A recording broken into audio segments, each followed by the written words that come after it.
What is up, Knicks fans? Welcome back to yet another episode of Fireside Knicks with your hosts Dylan and Davin. And today we are going to talk about a rather pleasant surprise with the New York Knicks so far this preseason, and that's Cameron Payne.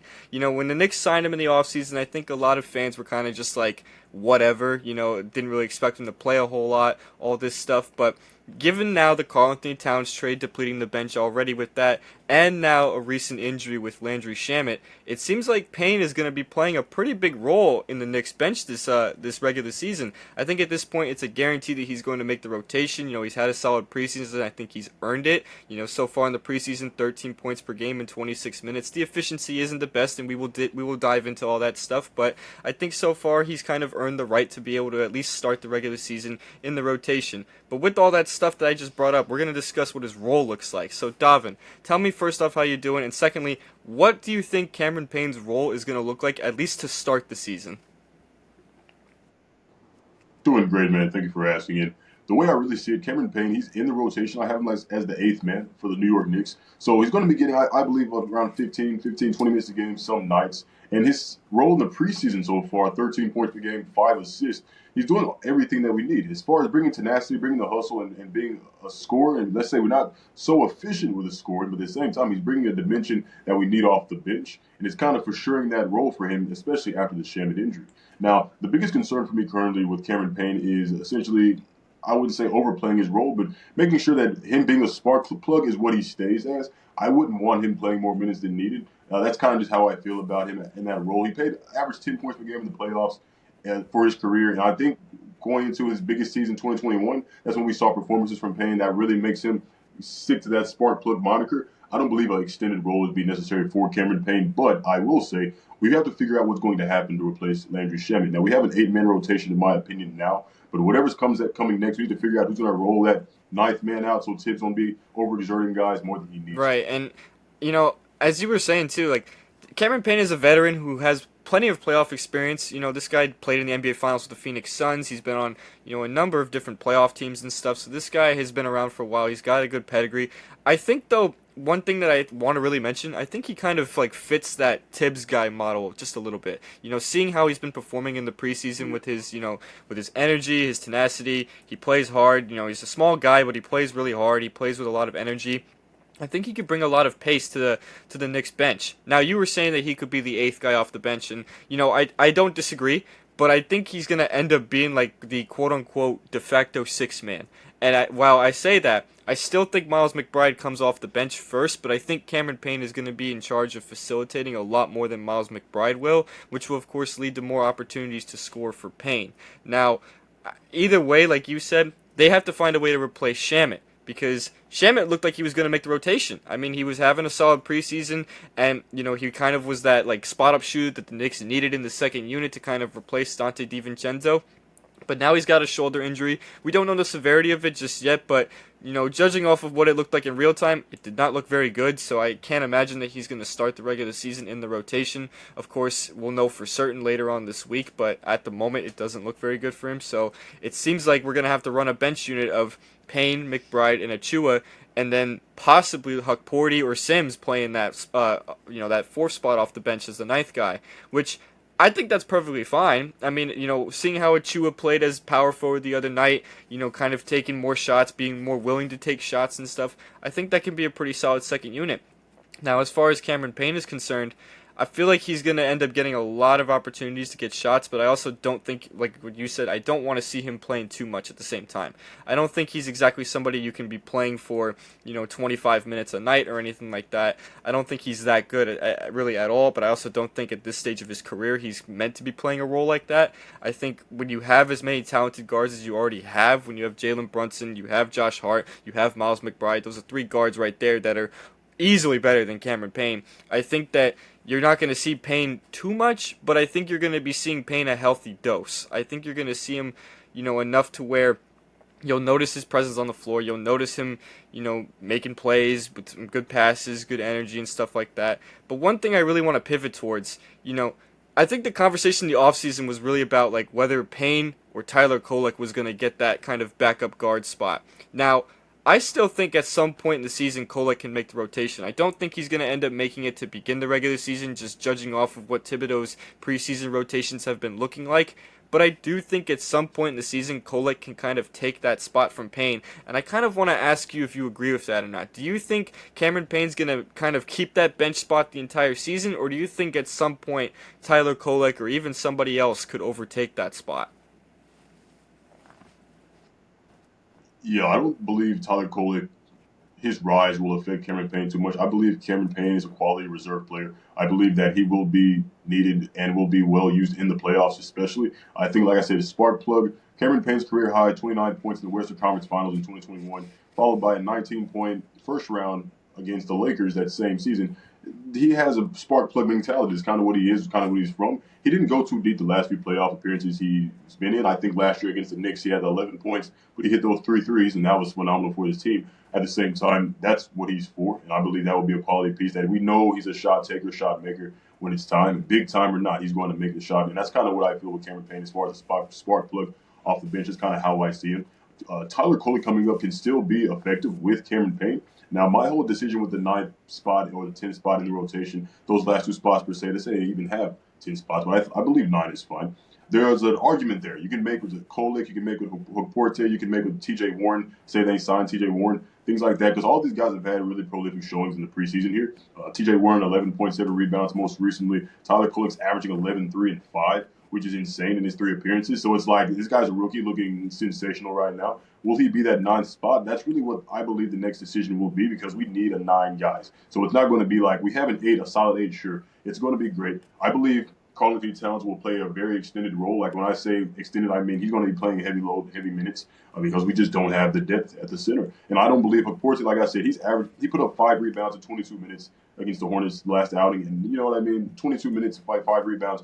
Is that the guy I'm going to put as my backup big? I just don't know about that yet. He's just not ready yet. He will get there. He's a dynamic player. He makes dynamic plays. That's based off the playmaking of guys like Tyler Kolek, like Cameron Payne, setting it up really easy for him, making the game easy for him, which is always you love to see that. At the same time, that ninth spot is really what I think is the whole decision that discourse should be about because it's like, man, Cameron Payne, he's a lock in my opinion, but after that, what happens?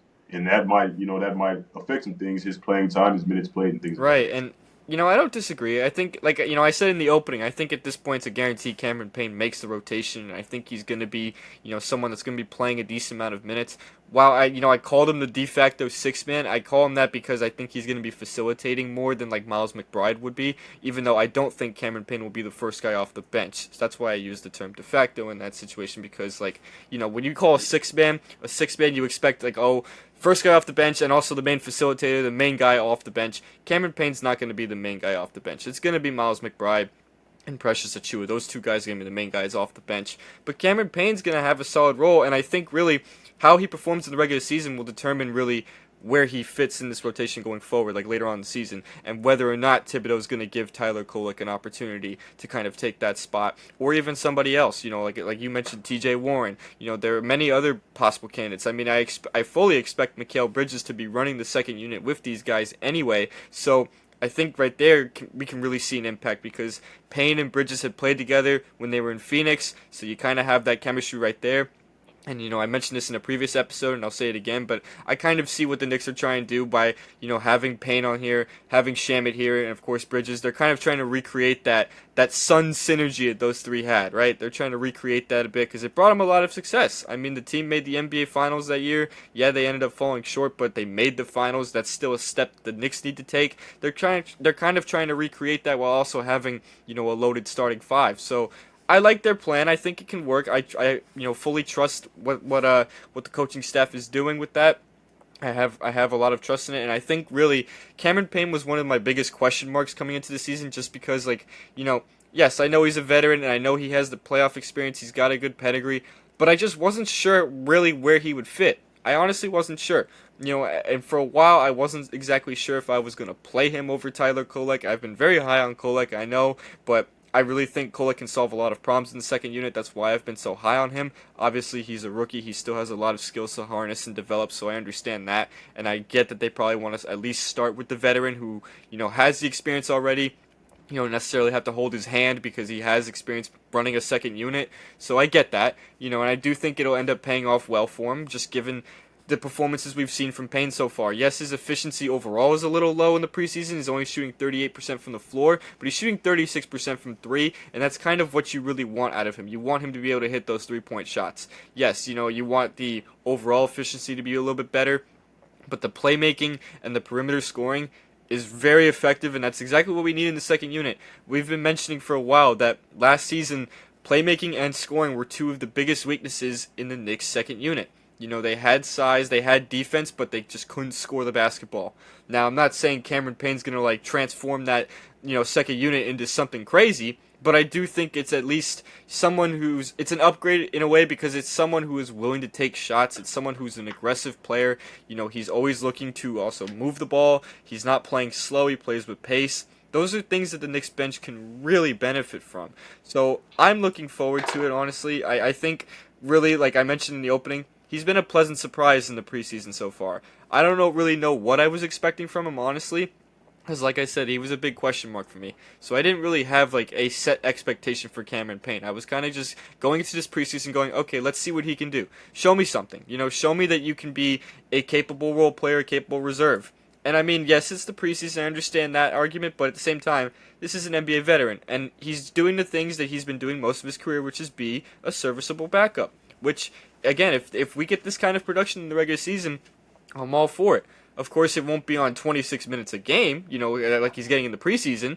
But if it's on similar volume, similar pace, on a lower minutes load, then that's a great thing for the bench, honestly. And I think, really, he's going to play a massive role in this bench now that the second unit is depleted as ever. I mean, we still lack center depth, and now we lack wing depth with the Shamet injury. So with all that going on, I think they're going to rely on Payne a little bit more than they anticipated, and I think he can deliver. I do. I mean, we've seen him do it before. As you mentioned, he's got the playoff experience. He's been a guy who's performed well in the postseason. He's been effective in the regular season, of course, as well. So I'm looking forward to it.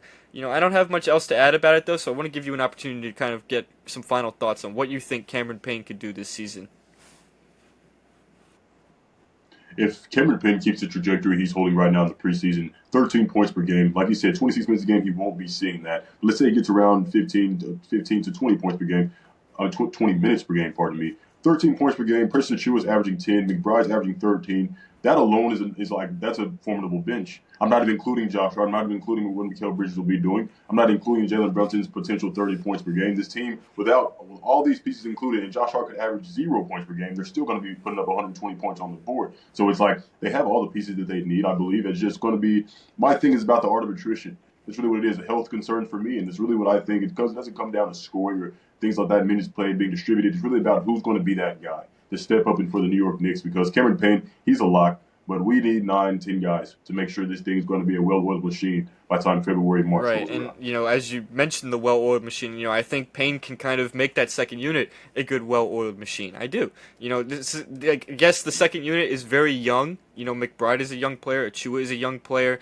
Sims and Hakporti, if those guys crack the rotation, are also young players. Payne is that veteran, though, right? Payne is that veteran guy who's anticipated to kind of lead that second unit a little bit, give him that veteran presence, that championship pedigree in a way. Yes, I know he didn't win the championship with the Phoenix Suns, but he made the NBA Finals, so I count that a little bit close enough, right? So with all that being said, I do think he can have a pretty impactful role, even if he's not lighting up the score sheet.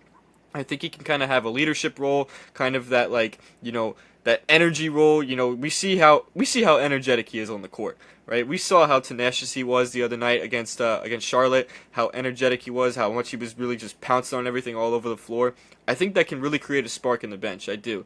Not only in the bench, but also in the starting five too. When you have a guy come in the game and just provide so much energy and so much pace, I think it can make a big difference. Those kind of things tend to get overlooked a little bit, but they matter.